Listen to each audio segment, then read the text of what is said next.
sou Deise Maranata e está no ar mais um episódio do programa Ela é o Elo, um espaço de reflexão, de conversa, de trocas de experiências e de temas também que impactam a nossa vida e que precisam ser debatidos com responsabilidade, sensibilidade e compromisso com a verdade. A cada semana a gente vai se encontrar por aqui e ouvir pessoas que são protagonistas nas suas áreas e que ajudam a construir caminhos para uma sociedade mais justa, segura e consciente. O nome do programa não é por acaso. Ela é o elo entre o conhecimento e a ação, entre o problema e a solução, entre o poder de fala e de transformação. Se você vive no Rio Grande do Sul, provavelmente já sentiu na pele o que a gente vai debater hoje. Em maio de 2024, chuvas intensas atingiram o nosso estado, impactando 478 municípios, mais de 2 milhões de pessoas ficaram desabrigadas. E a pergunta que fica é: o que está acontecendo com o nosso clima? Esse episódio é um convite urgente à reflexão. As mudanças climáticas não são mais uma possibilidade para o futuro, mas estão acontecendo agora, são uma realidade. Como prevenir novos desastres? Como tornar as cidades mais resilientes? E qual o papel de cada um de nós nesse processo? Nesse primeiro bloco, nós vamos conversar com o secretário Vanderlei Marcos. Ele é secretário da Defesa Civil e Resiliência Climática do município de Canoas. Seja muito bem-vindo, secretário. Obrigado, Deise, pela oportunidade de poder estar participando e dialogando com a sociedade gaúcha sobre esse importante tema. Sim, esse tema que impactou todo o nosso estado, né, secretário? Em 2023, em 2024, em 2025. Né? Então, estamos vivendo uma realidade diferente para nós, com as mudanças climáticas acontecendo cada vez com mais frequência. Como que a Defesa Civil, secretário, se reorganizou após o maior desastre climático da história do Rio Grande do Sul? Na verdade, Deise, é importante dizer que esses eventos mais intensos, eles vêm ocorrendo na nossa região, né, e no nosso estado, mas principalmente na região metropolitana desde 22, onde nós tivemos em 16 de agosto uma microexplosão que atingiu a região metropolitana, começando ali a região de Eldorado, Guaíba, Porto Alegre, adentrando ao município com grande intensidade em Canoas e também atingindo o município de Cachoeirinha, a qual na época eu estava à frente da Defesa Civil do município, onde este evento teve uma intensidade extremamente forte que ficou lá em Cachoeirinha, uma imagem que percorreu o mundo, que foi de uma torre de transmissão de energia retorcida no bairro Jardim do Bosque. De tal foi a força dos ventos. Como eu costumo dizer que o símbolo da imagem de 24 foi o cavalo caramelo no telhado, em Canoas. Exatamente. Mas lá em Roca Salles nós tivemos uma imagem que impactou muito em 23, que foi a imagem de uma vaca em cima, quando as águas baixaram, em cima das redes elétricas no município, o qual impactou tanto a altura que a água chegou, né, em sua elevação. E vimos a necessidade, então, juntamente com o presidente da época, e hoje reeleito presidente da Grampal, o prefeito Marcelo Maranata, onde acolheu naquele momento a nossa solicitação, vendo diante a necessidade de uma organização regional de proteção e defesa civil, onde o prefeito, então presidente, acolheu o nosso pedido e também vendo a necessidade, porque também sofreu lá em Guaíba as consequências, então, de criar o Fórum de Proteção e Defesa Civil, que está atuando na região dentro da Grampal há 3 anos, sendo hoje um dos fóruns mais importantes. E dentro do fórum, nós já vínhamos debatendo e nos preparando juntamente através da Grampal e preparando os municípios para os próximos eventos que poderiam vir a ocorrer. Só que os eventos eles estão recorrentes, e isso, com essa recorrência, eu costumo dizer que hoje os municípios, os agentes de defesa civil, nós que somos gestores de defesa civil, juntamente com os prefeitos municipais, nós estamos tendo que trocar a roda do pneu do carro com ele andando.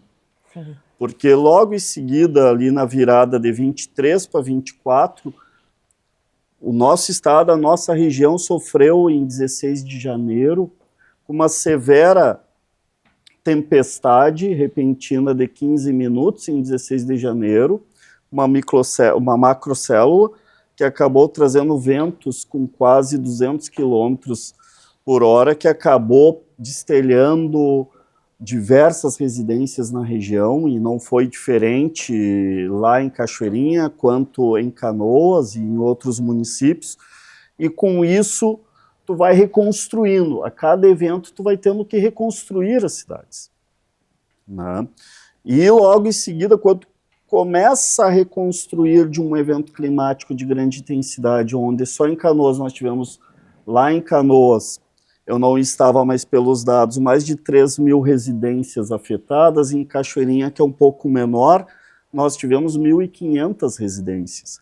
Sem falar do número de arbóreos e de árvores de grande, médio, pequeno porte que tombaram em cima de residências, obstruíram ruas, sem falar o que prejudicou a questão de abastecimento de energia para a nossa população e comunicação.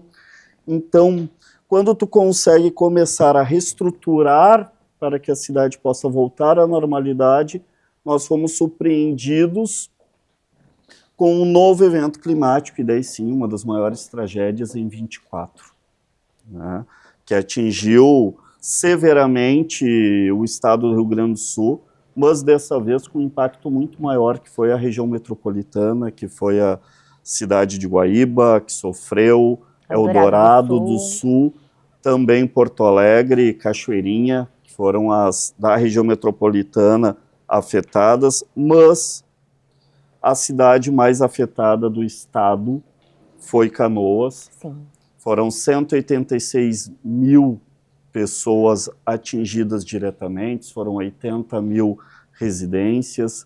Hoje ainda, após um ano após o desastre, nós temos também impactos econômicos, financeiros, temos em torno de 21 mil CNPJs e MEIs que não retornaram à ativa ainda, porque as pessoas, muitas, não têm condições financeiras para a retomada, até devido também à demora de ajuda dos outros entes federativos para a nossa região.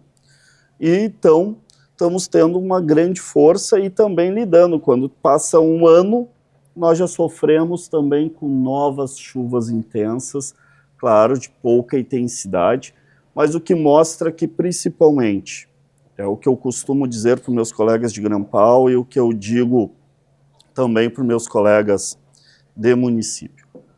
Nós temos que ter a compreensão agora que nós vivemos um outro momento, que é um momento que nós vamos sim viver com esses eventos, conviver com mais frequência com esses eventos climáticos, e assim como outros países, eu não gosto da palavra que muitos populares utilizam, desenvolvidos, eu utilizo aqueles países que convivem com esses eventos climáticos de forma recorrentes, como o Japão, como a Holanda, a Turquia, os próprios Estados Unidos, assim como a Itália, que são países que convivem na sua essência com esses desastres, mas que também eles têm uma cultura de preservação, uma cultura de políticas públicas de proteção desde a sua essência. O que talvez, como eu digo, por o que não é mais, existia até uma música que o Brasil era um país abençoado por Deus, porque nós não tínhamos eventos climáticos de intensidade, hoje temos. Talvez estamos atrasados, mas com isso estamos hoje tendo que investir, como estamos investindo lá em Canoas, em treinamentos, estamos organizando... Para a população, secretário, entender o movimento dos municípios da região metropolitana. Vocês têm trabalhado, então, junto à Grampal, num fórum, onde se reúnem mensalmente, né, os secretários de Defesa Civil. Sim. E estão trabalhando, então, esses temas de prevenção, de capacitação, de treinamento, estruturação, de forma coletiva através do consórcio. Nós também estamos trabalhando de forma coletiva para que a gente possa estar estruturando e fortalecendo as defesas civis. Porque essa estruturação é importante dizer, nós temos uma defesa, nós temos 3 níveis de defesa civil no Brasil. Tem a defesa civil nacional, depois nós temos a do Estado e a dos municípios. Sim. Sendo as dos municípios responsabilidade 100% dos gestores locais, dos prefeitos, de estruturar as defesas civis. Estruturar em que sentido? Desde equipamentos, pessoal, investir em capacitação, assim como também em sistemas de tecnologia para monitoramento do clima. Nós não recebemos R$1 do governo do estado, R$1 do governo federal para investimento em proteção em estrutura da defesa civil. Os recursos que hoje estavam vindo, e é essa luta através do fórum que nós temos buscado, é que o governo do estado e o governo federal passam a investir recurso no fortalecimento para que ajudem os prefeitos no fortalecimento das suas defesas civis, porque é na defesa civil do município que acontecem os problemas, somos nós que somos os primeiros a dar a resposta, e nós precisamos ter esses investimentos, já que os nossos municípios sofrem com perdas de receitas desde a pandemia. E com esse desastre isso aumenta. Então a gente tem buscado isso junto aos governos.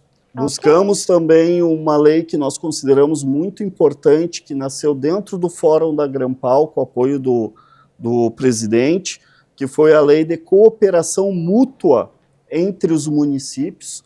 Quem não se lembra, em 23, onde muitos municípios enviaram ajudas para o Vale do Taquari, inclusive servidores, veículos, maquinários, além de doações também, e foram apontados e responsabilizados administrativamente pelo Tribunal de Contas. Então, esta lei, ela veio a ser importante para que nós, quanto região, possamos, e quanto defesas civis de sistema, a gente possa, sim, estar ajudando e auxiliando os municípios caso ocorra um evento climático em uma cidade e não ocorra na outra. Que possa estar ajudando e também recebendo apoio. E com a tranquilidade, principalmente, de que tu não vai ser responsabilizado, né, por ter ajudado o outro. E mesmo assim, com resiliência, mesmo antes, a resiliência dos prefeitos, todos em geral, não se opuseram em ajudar esse apoio mesmo antes da lei. Então a gente vai estar em processo, como eu digo, o processo de defesa civil hoje é um processo. Eu tenho minha esposa que é professora e ela usa um termo que todo processo é pedagógico. E nós estamos num processo pedagógico, e nós temos que aprender e ensinar as pessoas qual é o verdadeiro papel e a importância de uma defesa civil local, onde, felizmente, ainda muitos gestores ainda não têm esse entendimento.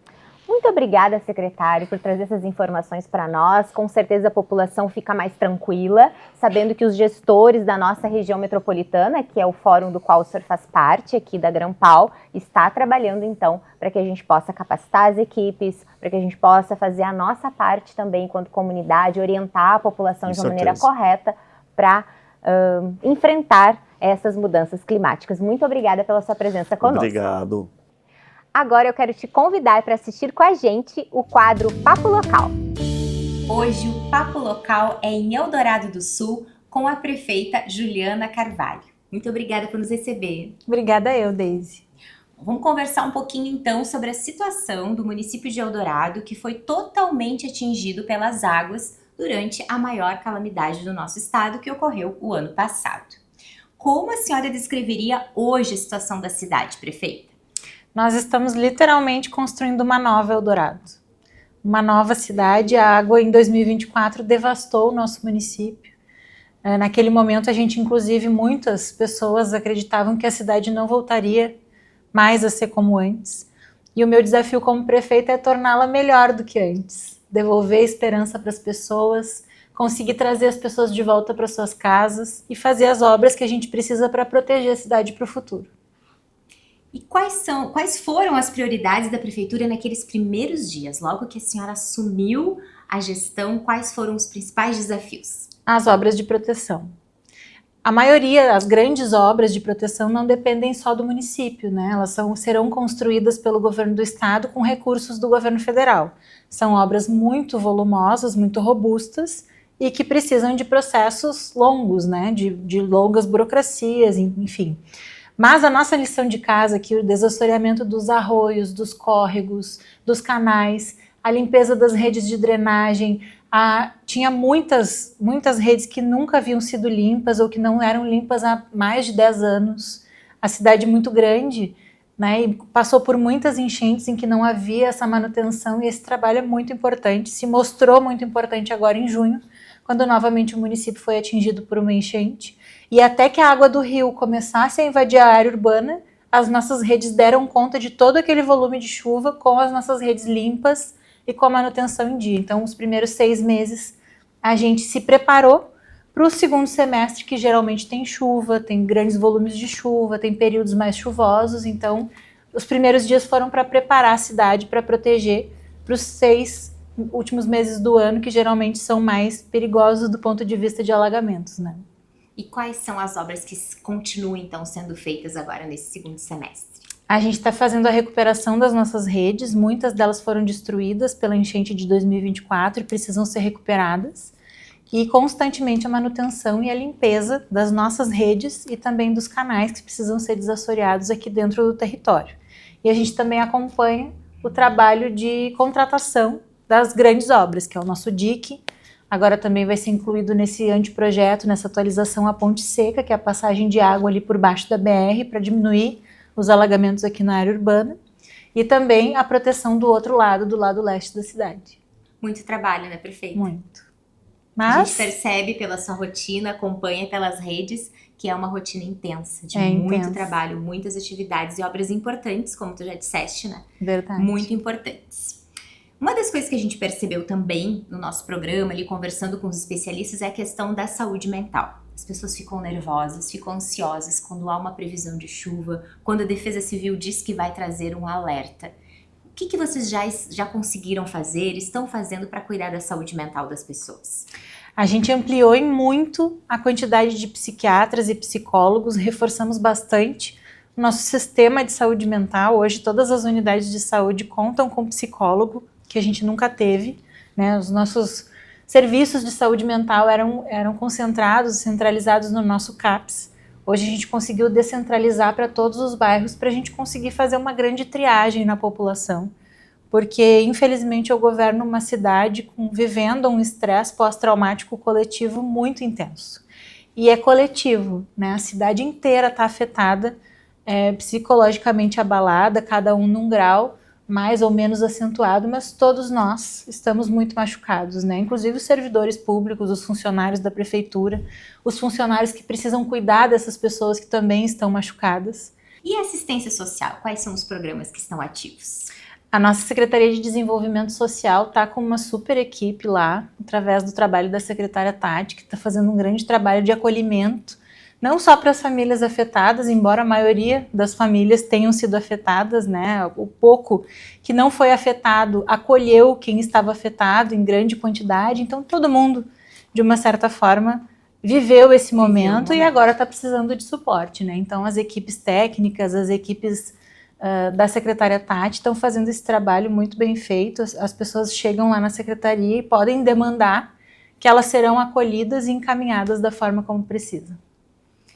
Para nós finalizarmos, então, o comércio, né? A gente tem amigos aqui de Eldorado que foram afetados a casa, foi afetado o seu comércio, o seu sustento e tiveram também que recomeçar profissionalmente. Quais são os projetos que estão em andamento para acolher, então, os empreendedores? A gente está investindo em um projeto que era um sonho da cidade e que acabou sendo adiado, né, por conta de outras prioridades, mas que agora está muito perto de se tornar realidade, que é a Casa do Empreendedor. A gente tinha combinado lá no nosso plano de governo uma sala do empreendedor, mas eu disse para o meu secretário de Desenvolvimento Econômico que os empreendedores merecem uma casa inteira, não só uma sala. Então esse espaço vai ser um espaço completo, um espaço de coworking, um espaço de treinamentos, de palestras, onde eles vão ter espaços para poder desenvolver suas atividades enquanto não tem condições de ter uma sede, ou aqueles que perderam a sua sede também vão poder utilizar esse espaço. E a gente vai desenvolver programas de desburocratização de alvarás, de licenças, licenciamentos, todas essas questões que dificultam a vida de quem quer empreender, né? E a gente está trabalhando também em uma lei para tentar diminuir ao mínimo o tempo e a burocracia desses processos para poder facilitar a vida dos empreendedores e também pensar de uma maneira muito especial nas mulheres empreendedoras, né? Que se já é difícil empreender, para uma mulher, muito mais. E a gente sabe que muitas mães solo acabam tendo como única alternativa de renda vender um docinho, uma cuca, um pão, né? Então elas precisam bastante desse suporte e a prefeitura vai estar colocando à disposição para poder fazer renascer, né, uma cidade que acolhe e que entende as dificuldades de cada pessoa e também dos empreendedores. E as mães atípicas também, né, prefeita? Também. Precisam, às vezes, ficar em casa, produzir alguma coisa em casa, gerar renda, mas também cuidando do filho. Então, muito importante esse projeto, vai ser lindo. Quero estar aqui também para conhecer. Com certeza. Muito obrigada, prefeita, pelo seu tempo, por esse papo conosco. Que Deus lhe abençoe a ti e a toda a tua equipe, para que vocês possam seguir avançando com a cidade de Eldorado, que mora no nosso coração, né? Estamos ali sempre unidos, né, Guaíba e Eldorado, e a gente agradece pela oportunidade de conversar contigo. Eu que agradeço. Guaíba é a nossa cidade mãe, né? Nós somos irmãs, vivemos aqui lado a lado e sempre pudemos contar muito com o apoio de Guaíba, do prefeito, da nossa primeira-dama querida, que está sempre aqui conosco, principalmente nos momentos difíceis. Muito obrigada. Eu que agradeço. Beijo no coração, pessoal. Até o próximo Papo Local. Pra saber de tudo, ela é o elo. Saber de tudo, ela é o elo. Estamos de volta com o programa Ela é o Elo. E neste bloco nós vamos conversar com Dakir Larara. Ele é professor adjunto do Departamento Interdisciplinar do Campus Litoral Norte, da URGS. Doutor em Geografia pela mesma instituição. Atua nas áreas de climatologia, geografia física, biogeografia e educação geográfica. Desenvolve pesquisas sobre eventos climáticos extremos, modelagem de riscos ambientais e uso de geotecnologias, com destaque para a aplicação de inteligência artificial em áreas com escassez de dados. Seja bem-vindo, professor. Muito obrigado pelo convite, satisfação estar aqui. E um abraço especial para a tua audiência. Vamos começar então, professor. O senhor pesquisa esses eventos extremos e riscos ambientais. Então, a população, depois de tudo que nós vivemos nos últimos anos, é pandemia, é estiagem, enchente, os fortes ventos. Então, são vários eventos climáticos que têm nos preocupado. O que os dados mais recentes revelam sobre a situação do nosso estado?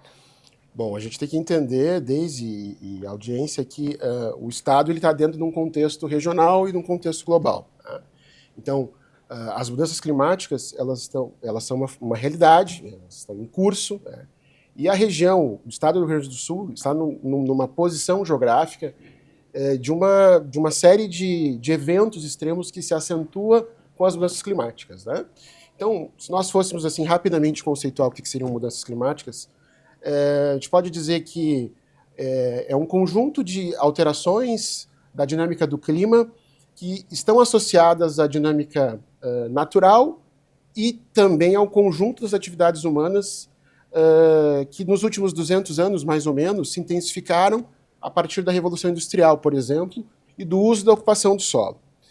Essas alterações, elas modificam a química da atmosfera, colocando para ela um conjunto de gases, que nós vamos chamar de gases do efeito estufa, onde o principal gás associado a esse conjunto de atividades humanas é o gás carbônico, né?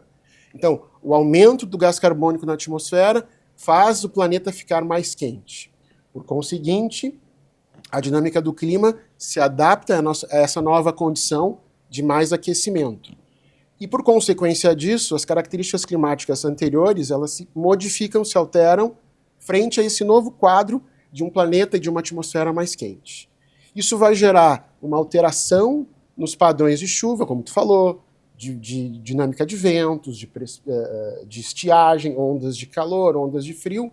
E o Rio Grande do Sul, por estar numa região de transição entre o ar tropical e o ar polar, a gente está nessa zona de embate desses sistemas atmosféricos. Portanto, é uma região que vai sofrer e vem sofrendo bastante, como a gente vem observando nos últimos anos, né? Em especial no ano passado. Então, os estudos estão mostrando que os fenômenos extremos de chuvas intensas, períodos de estiagem, ondas de calor, ondas de frio, estão se intensificando, né?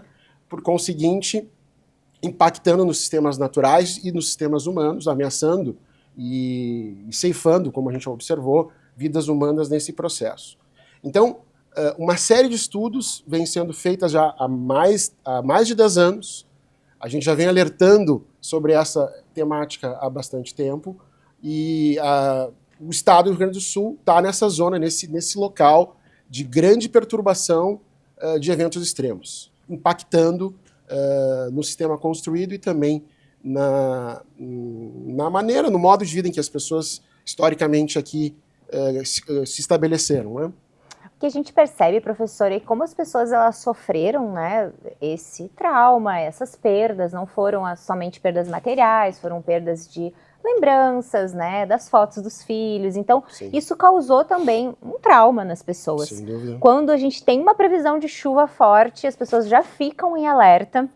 E começam, né, a buscar junto aos órgãos públicos o que vai acontecer, eu tenho que sair de casa, é uma chuva muito forte. Sim. E a pergunta que fica é, a gente tem como prever com precisão a chegada desses eventos? Uma ótima pergunta. Eu creio que esse é o grande desafio de nós pesquisadores e em comunhão, em parceria com os setores de comunicação, com os entes e as entidades públicas, né? Defesa Civil, demais gestores nas diferentes escalas em que a Defesa Civil atua. Do ponto de vista da meteorologia, as previsões elas são bastante confiáveis, né? Ou seja, o Rio Grande do Sul passou agora por um período de chuva, agora recentemente, né? E o processo de previsão ele está associado a um conjunto de modelos computacionais que a gente usa para verificar o nível do volume e o momento, volume de chuva, por exemplo, ou de algum outro evento, né? No caso desse ano foi um evento de chuva, né? Então, os modelos trabalham com uma previsão de um certo volume de precipitação e também no tempo, em que momento ele vai acontecer. Então, como a atmosfera é extremamente dinâmica, uma previsão mais prolongada, com uma antecedência muito grande, ela incorre em erros, né? Então, sim, geralmente a previsão ela acontece 3, 4, às vezes 5 dias antes, né? Quando o cenário está muito bem delimitado. Não basta só a gente ter informação meteorológica, climatológica, de que o evento vai acontecer. É necessário uma mudança no enfrentamento dessa informação. Como a gente vai lidar com essa informação? Ou seja, como os entes públicos vão repassar essa informação para a população, de que maneira ela vai chegar. Só que para isso a gente tem que mudar a cultura. A gente tem que investir em prevenção, a gente tem que trabalhar e treinar as lideranças comunitárias, trabalhar nos locais onde, historicamente, esses impactos eles vêm acontecendo e são recorrentes. Portanto, há uma necessidade de a gente modificar os protocolos. Do ponto de vista, como falei, meteorológico, a previsão ela é bastante satisfatória. O que realmente vem acontecendo de dificuldade é como essa informação ela vai chegar na população, o que essa população tem que fazer e o que compete efetivamente aos entes públicos, às defesas civis em escalas municipal, estadual, nacional, atuarem, acompanharem a população para que elas possam ter um caminho, né, ter um guia de ações a serem feitas a partir do recebimento dessas informações. Então, me parece que o dado da ocorrência dos fenômenos, ele é confiável, né? O que pode pegar é o seguinte, né? Como a atmosfera, eu falei, ela é muito dinâmica, a intensidade do fenômeno ela pode estar reduzida, ela pode se reduzir. Mas eu prefiro receber o aviso, exatamente, receber o alerta e o fenômeno não acontecer do que ele acontecer e a gente verificar o que aconteceu, por exemplo, em situações anteriores. E quando a gente fala, então, na população, professor, Perfeito. A gente precisa trabalhar com educação, com informação, Sim. levando informação, como o senhor já começou a nos trazer.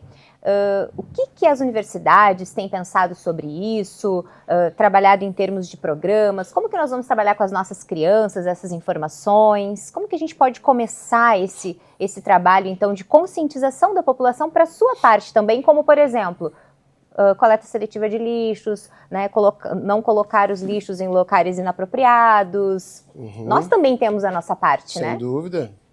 Bom, acredito que a solução e a resolução desse problema é bastante complexa, né? Então, a gente tem, de um lado, os pesquisadores que produzem, tentam interpretar, prever, produzir dados e informações de quando esses eventos vão acontecer, a possibilidade dos impactos que eles vão gerar, sejam chuvas mais intensas, períodos de estiagem, ondas de frio, de calor. Então, existe o campo da pesquisa, existe o campo da educação a nível de educação básica, então as escolas a nível municipal, estadual, particular, elas vão ter que atuar e trabalhar esses conceitos. Existe também a responsabilidade por parte dos entes públicos em criar programas e criar uma série de protocolos junto às comunidades mais vulneráveis, né, junto aos líderes comunitários, e a comunicação, a mídia, em diferentes escalas, é um parceiro importante nesse processo. Sim. Portanto, esse programa, hoje, a temática do programa, ela corrobora nesse sentido. E ele não tem que acontecer só depois do evento, né? Mas ele tem que acontecer antes, trazendo informações para a população, no sentido de divulgar essa informação, para que nós possamos mudar a mentalidade, para que a gente possa alterar a cultura de enfrentamento a situações de risco, né?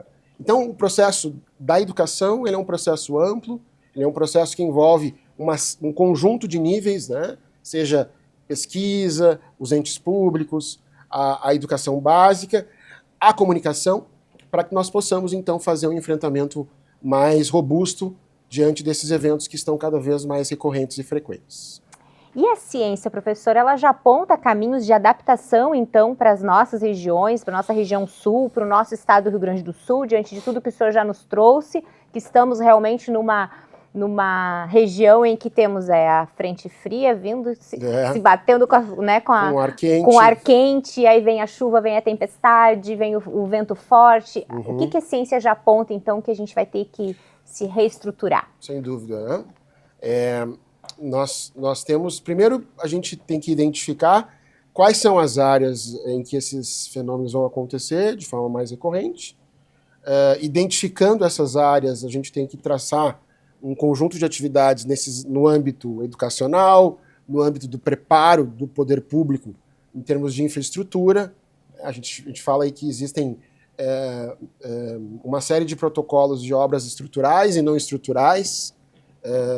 Então a gente tem que identificar quais são as áreas vulneráveis, quais são as regiões que são mais propensas a alagamentos, no caso de eventos de chuvas volumosas, concentradas num curto intervalo de tempo.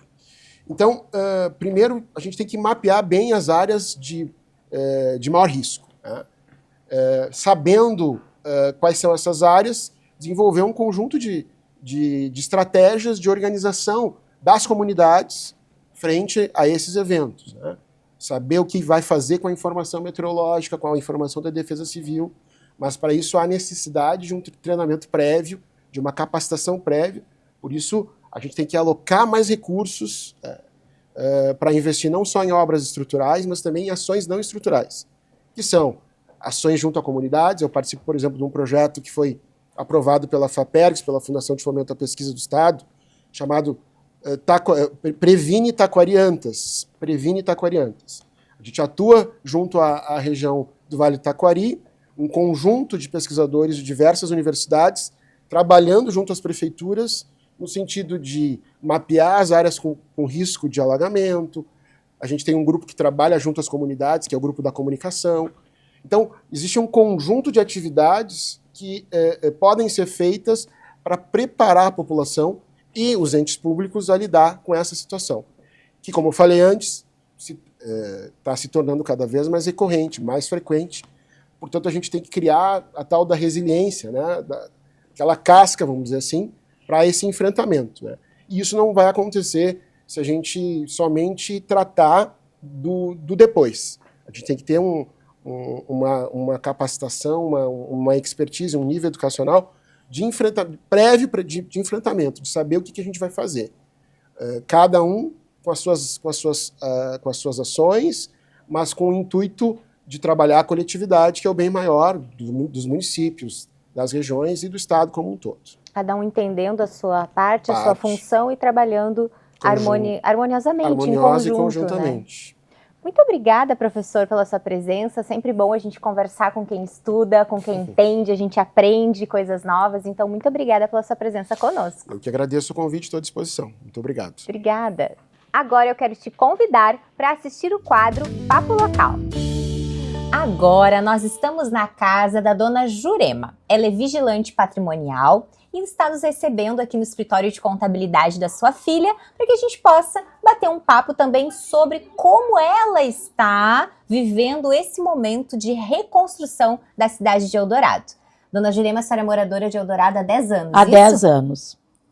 Quais foram as maiores dificuldades que a senhora, sua família enfrentaram pós-enchente? Como eu já passei para a senhora, né, nós perdemos tudo que tínhamos dentro de casa, desde alimento, roupas, eletrodomésticos, ficamos só com uma geladeirazinha dentro de casa. Eu acho que quando a gente perde, né, as referências do que a gente tem dentro de casa. Nosso cantinho, né? Nossa casa é o nosso porto seguro, né? Exatamente. E aí essa foi a dificuldade dessa aquisição de tudo de novo. De tudo dentro de casa. Perdemos até a garagem. Até essa garagem é nova, perdemos aquilo, fotos, lembranças, documentos. Ficamos sem nada, só com a roupa do corpo. Aqui o escritório também foi atingido, O escritório, né? Também foi atingido. E bastante. Ela perdeu todo o escritório, né? Agora ela está recebendo doações aqui, ajuda ali, alguma coisa que... A contabilidade, tu sabe, ela é lenta, né? Lenta essa retomada. Uhum. Essa retomada. Como que ficou o emocional de vocês? Bastante abalado. Muito abalado. Porque a idade, eu tenho 70 anos, meu marido está com 72, minha filha começando nessa profissão. Então, nós ficamos bastante perdidos. Com muita dificuldade, tivemos que buscar o apoio emocional, e aí entrou anjos na nossa vida, como a Simone Boneberg, né, colocou o QG aqui, e como a Juliana Carvalho, que estava apenas candidata, não era prefeita, mas foi a minha bênção, né? Ela nos apoiou muito como amiga, como apoiadora, como financiadora. A Juliana foi assim, primordial junto com a Simone Boneberg.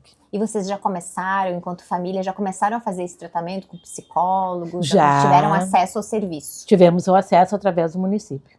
Ah, que bênção.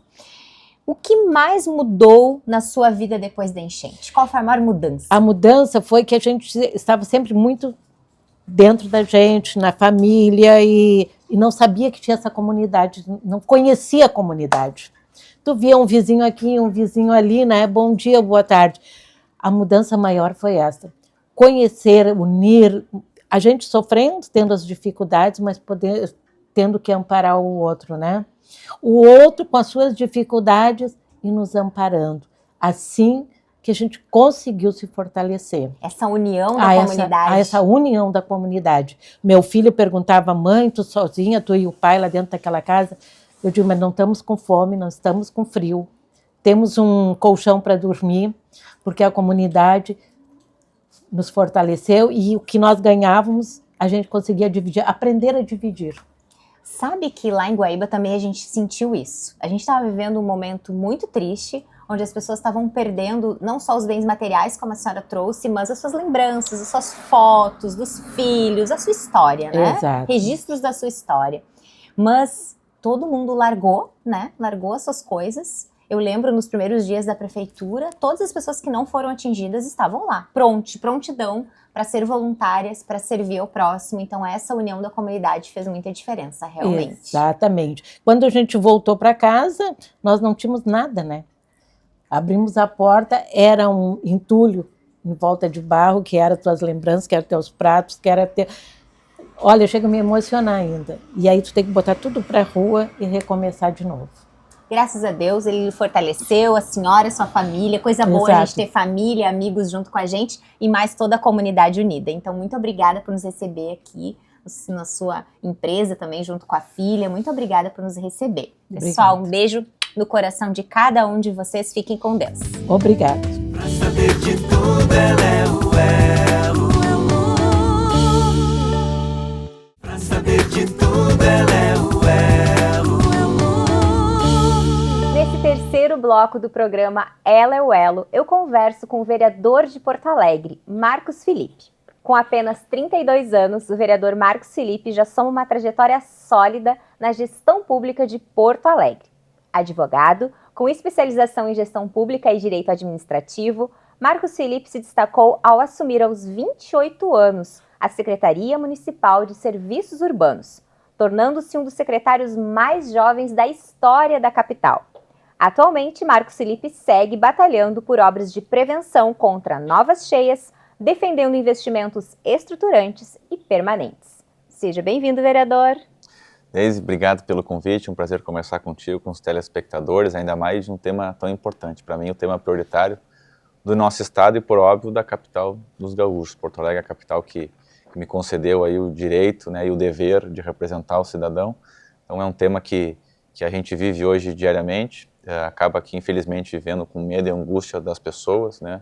Eu fui um dos vereadores que atuou durante a enchente, né, assim como milhares de voluntários, tanto em resgate, em limpeza de casas, na retomada das pessoas, e a gente criou esse elo também de confiança, né? Então, hoje as pessoas, por esse medo de repetir aquilo que já aconteceu, de perderem os seus móveis, tudo aquilo que juntaram a vida toda, muitas inclusive acabaram se mudando dos lugares onde moravam por conta da enchente, hoje pedem ajuda dos representantes, seja do executivo, mas também do legislativo, que é a voz dessas pessoas, para que essas obras aconteçam o quanto antes, o mais rápido possível. Então são dois desafios enormes da capital, que é proteção contra a cheia e também a questão da drenagem urbana. Então eu diria hoje que é o tema prioritário, por isso que eu falo sobre ele, eu estudo sobre ele, me informo e vejo o que outras cidades estão fazendo e tento passar isso para a população, porque hoje também, já adiantando um pouco aqui, uma boa informação talvez seja a informação mais importante, né?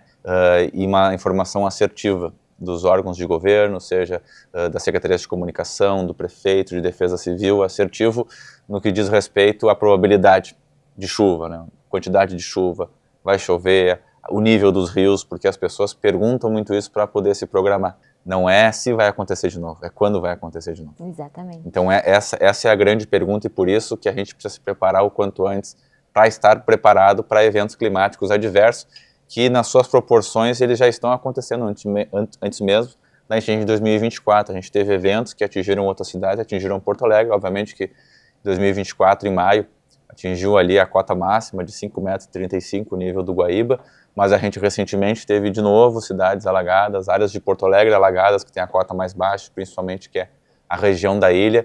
Então eu vivia lá, eu fui todos os dias naquela semana, lá no bairro Sarandi, que é o bairro que eu tenho mais identificação, para acalmar as pessoas, né? E só que, felizmente, não aconteceu o pior, as informações estavam corretas, mas a gente não quer chegar ao ponto de ter que mandar as pessoas saírem de casa de novo, recolherem as suas coisas, né?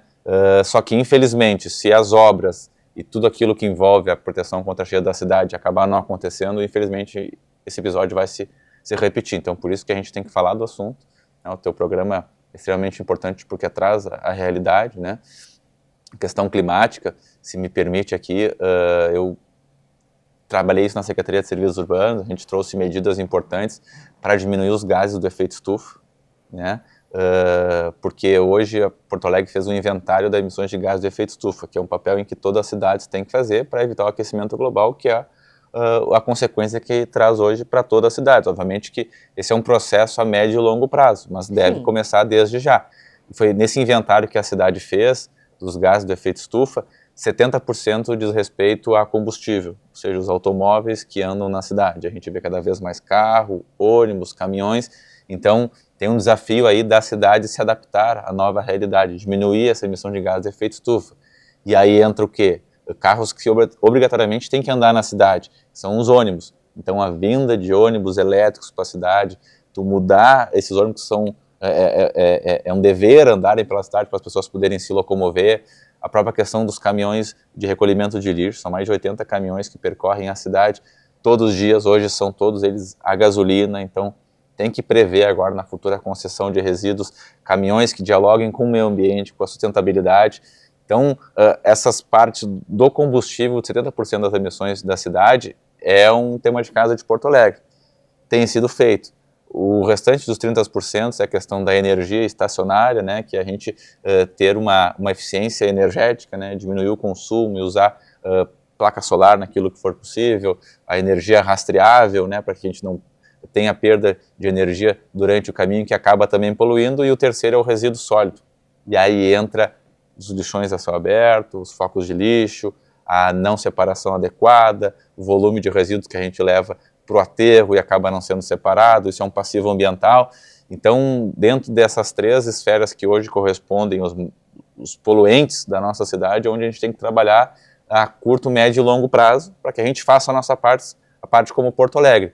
E, obviamente, trazer isso, como foi dito aqui pelo professor, dentro das escolas, né? Começando na educação ambiental, também num processo de eficiência da gestão pública, com novos contratos, já prevendo essa questão resiliente.